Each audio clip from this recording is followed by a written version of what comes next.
নমস্কার বন্ধুরা, আজকে একটু মটর ডালের ধোকা না করে মটর ডালের ডালনা করলাম। তো মটর ডালটাকে আদা কাঁচা লঙ্কা দিয়ে আগে একটু বেটে নিলাম, তার সঙ্গে একটু অল্প করে চালের গুঁড়ো দিয়েছি, আর লবণ, কালো জিরে আর একটু হিং দিয়েছি, সেটা এখানে স্কিপ হয়ে গেছে।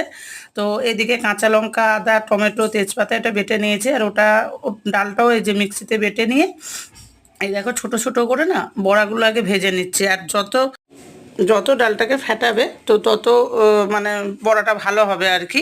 তো এই দেখো বড়াটা ভাজা।